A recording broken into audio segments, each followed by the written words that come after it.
Best health packages up to 80% discount. Tirumala Diagnostics. Welcome to our channel. ఈరోజు మనతో పాటు ఉన్నారు వెలంకి జానకి గారు, సీనియర్ గైనకాలజిస్ట్ అండి. మనం ఈరోజు ఎందుకున్నామంటే మేడంతో అవినాష్ గారి కూతురు అంటే 7 monthsలో చనిపోయింది కదా తన డెలివరీ అయ్యి. సో అసలు ఎందుకు ఇలా జరిగింది, అసలు తనకు ఉన్న ప్రాబ్లం ఏంటి, ఈ విషయాలన్నీ మేడం ద్వారా తెలుసుకుందాం. నమస్తే మేడం. నమస్తే అండి. మేడం, మనందరికీ తెలుసు అవినాష్ అంటే ఎవరికి తెలియకపోవచ్చు, కానీ ముక్కు అవినాష్, జబర్దస్త్ ముక్కు అవినాష్ అంటే అందరికీ తెలుసు. సో వాళ్ళ కూతురు 7 months నిన్ననే ఎక్స్పైర్డ్. 7 monthsలో ఇలా జరిగింది. సో ఇలా జరగడానికి గల కారణాలు ఏమంటారు మేడం? అంటే ఎగ్జాక్ట్గా మనకి ఏమేమి ఎనామలీస్ ఉన్నాయి అనేది తెలియదు. కాకపోతే నేను విన్నదాని ప్రకారం హార్ట్లో హోల్స్ ఉన్నాయని తెలిసిందనమాట. సాధారణంగా గర్భిణీ వచ్చినప్పుడు ఏం జరుగుతుందంటే మనము ఫస్ట్ ధృవీకరణకు ఒక స్కాన్ చేస్తాం. అసలు గర్భసంచిలో ఉందా లేదా పక్కన ఉందా ఇవన్నీ తెలుసుకుంటాం. అయిన తర్వాత 11 నుంచి 14 వారాలప్పుడు డబుల్ మార్కర్ టెస్ట్ అని ఒక బ్లడ్ టెస్ట్ ఉంటుంది. ఆ టెస్ట్ చేస్తాం అనమాట. దానిలో ఏమవుతుందంటే బీటా హెచ్సిజీ, పిఏపిపిఏ అని ఈ 2 టెస్టుల వల్ల మనకు చాలా వరకు క్రోమోజోమల్ ఎనామలీస్ ఏమైనా ఉన్నాయేమో తెలుస్తుంది అనమాట. దాని తర్వాత ఒక ఎన్టీ స్కాన్ అని చేస్తాం. అంటే ప్రతి మనిషిలో ఒక భార్య కానీ భర్త కానీ కలయికలో ఎనామలీస్ వచ్చే అవకాశం ఉన్నప్పుడు అవన్నీ కూడా మొదటి ట్రైమిస్టర్ అంటే మీకు తెలుసు కదా, త్రైమాసికాలు అంటే 3 త్రైమాసికాలు ఉంటాయి, అందరికీ తెలిసిన విషయమే. మొదటి 3 నెలల్లోనే గుర్తించేయచ్చు. సో అది తెలిసిపోయింది అనుకోండి. అది తెలిసినప్పుడు ఈ రోజున ఇంకా అసలు ఏ రకమైన ఇన్వేషన్ లేకుండా NIPS, NIPT అని ఈ టెస్ట్లు వచ్చినాయి. కేవలం అంటే సెల్ ఫ్రీ DNA తల్లిలో తీసి మనం చెప్పగలుగుతున్నాం ఎనామలీస్ ఉన్నాయని అదని. ఆ తర్వాత 11 to 14 weeks తర్వాత నెక్స్ట్ స్టెప్ 20 వారాలకు మళ్ళీ చేస్తాం అనమాట. దానిలో కూడా మళ్ళీ ఇట్లా క్వాడ్రుపుల్ టెస్ట్ అని ఉంటాయి అనమాట, బ్లడ్ టెస్ట్. దాంతోపాటు స్కానింగ్ జరుగుతుంది. దాన్ని ఎర్లీ టీఫా స్కాన్. అనుమానం వచ్చినప్పుడు కొంచెం 18 వారాలకు చేయొచ్చు, లేదా 16 వారాల నుంచి స్కాన్స్ ట్రాక్ చేస్తూ చేయొచ్చు. అప్పుడు కూడా NIPT అని నాన్ ఇన్వేజివ్ కేవలం బ్లడ్ టెస్ట్ చేయొచ్చు. తర్వాత యామ్నియోసెంటిసిస్ అని ఒకటి చేస్తాం, అది ఇన్వేజివ్. కొంత లిక్విడ్ యామ్నియోటిక్ ఫ్లూయిడ్ తల్లిలో నుంచి తీసి ధృవీకరణ చేస్తాం. అవన్నీ కూడా క్రోమోజోమల్ ఎనామలీస్ పసిగడతాయి. అప్పుడు మనకు డౌట్ వచ్చినప్పుడు ఫీటల్ ఎకోకార్డియోగ్రఫీ చేస్తాం. అంటే ఫీటల్ ఎకో అంటే మీకు అర్థమవుతుంది కదా, హార్ట్ బేబీలో అన్ని వాల్వ్స్ బాగున్నాయా లేవా, రంధ్రాలు ఏమన్నా ఉన్నాయా ఆ టైంలోనే తెలుసుకోవచ్చు.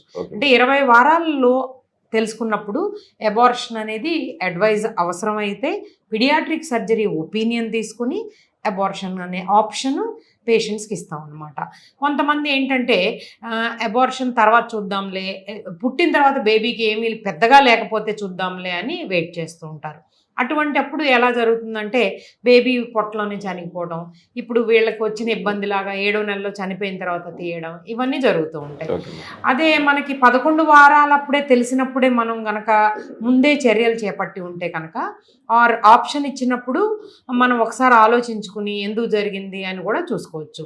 ఇలాంటప్పుడు ఏం చేయాలంటే ఫస్ట్ ట్రైమిస్టర్ అబార్షన్ చాలా సులువుగా అయిపోతుంది.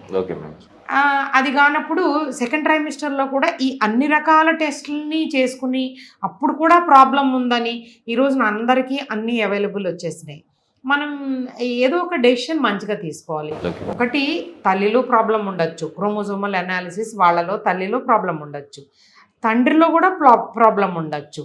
కానీ 3వ ఆప్షన్లో ఇదే చాలా కామన్గా జరుగుతుంది. వాళ్ళిద్దరూ నార్మల్గానే ఉంటారు, కానీ కలయిక లేట్ అయినప్పుడు ఎగ్ ఏజ్డ్గా ఉండొచ్చు, స్పర్మ్ ఏజ్డ్గా ఉండొచ్చు.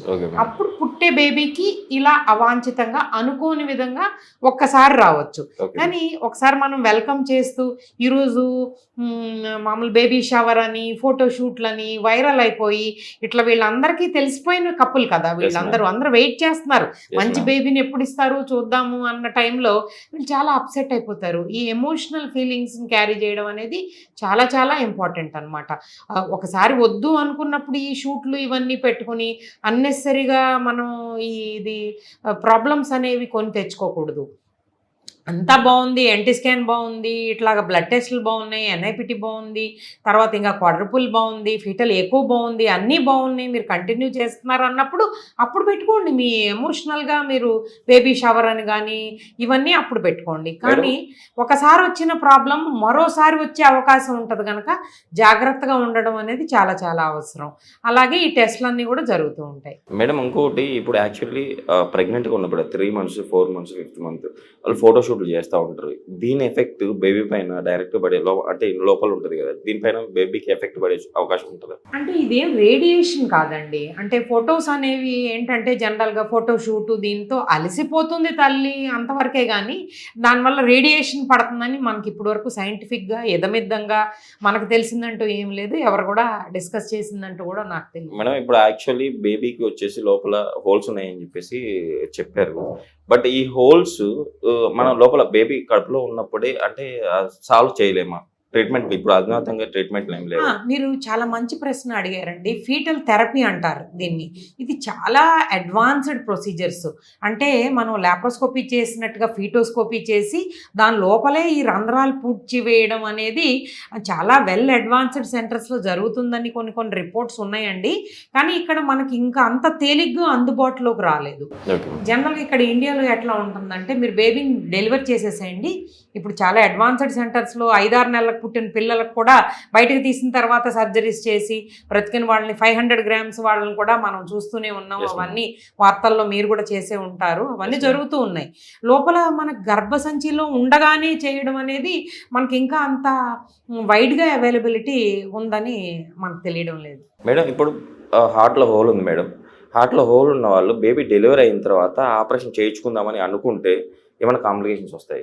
ఖచ్చితంగా అండి. ఇప్పుడు మనకున్న ఇండియన్ ఆప్షన్స్ ఎట్లా ఉంటాయంటే పూర్తి నెలలు నిండిన తర్వాత మెచ్యూర్ బేబీలో ఆ బేబీకి తట్టుకునే శక్తి ఉంటుందని వెయిట్ చేస్తాం. కానీ కొన్ని సమయాల్లో సందర్భాల్లో ఎట్లా ఉంటుందంటే బేబీ లోపల కడుపులో ఉండగానే చనిపోయింది అనుకోండి, మనకు చాలా ఇబ్బంది అవుతుంది. అంటే మనం వెయిట్ చేస్తూ ఉంటాం అనమాట. నిండు నెలల వరకు అంటే 9 నెలలు నిండి మనకు అందరికీ తెలుసు కదా, 40 వారాల లోపల ఉన్న బేబీ తట్టుకునే శక్తి ఎక్కువ ఉంటుంది, మనం వెయిట్ చేస్తాం. కానీ అన్ఫార్చునేట్గా బేబీ 7వ నెలలోనూ 8వ నెలలోనూ ఇలా చనిపోయింది అనుకోండి, అప్సెట్ అవుతూ ఉంటారు అనమాట. అందుకని ప్రీమెచ్యూర్గా బేబీని ఎవరు కూడా ముందే తీసేసి ఆపరేషన్ చేయడం అనేది జరగదు.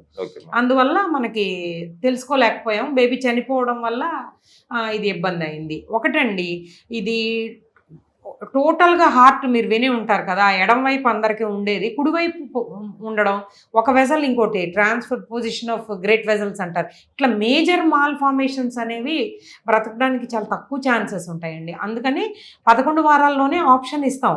ఒక 2 వాల్వ్స్ లేకపోవడమే కాదు, వెజల్స్ కూడా అటు ఇటుగా చాలా మార్పులు చేర్పులు ఉండి బ్రతకడానికి అవకాశం లేని బేబీ అయినప్పుడు మేజర్ మాల్ ఫార్మేషన్ అని చెప్తాం. అది కాక చిన్న హోల్ అయితే చాలామందిని చూస్తూనే ఉంటారు.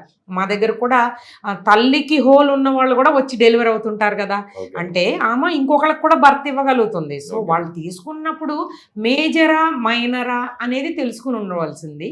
దాని ప్రకారంగా మనం ప్రొసీడ్ అవ్వాలి. మేడం ఇప్పుడు ఆల్రెడీ ముక్కా అవినాష్ గారు తను కూడా ఒప్పుకున్నాడు ఏంటంటే నేను నిజంగా ఇది ముందరనే నేను గమనించాల్సింది తప్పు నేను చేశాను అని చెప్పేసి. ఇలాంటి వారికి మీరు ఎలాంటి సలహాలు ఇస్తారు? అంటే ఇప్పుడు మనము ఏదైనా కానీ అండి, ప్రివెన్షన్ ఈజ్ బెటర్ అండి. మనకు ముందే తెలిసినప్పుడు ఆప్షన్స్ అనేవి డాక్టర్ తప్పకుండా ఈరోజు కౌన్సిల్ చేస్తారు.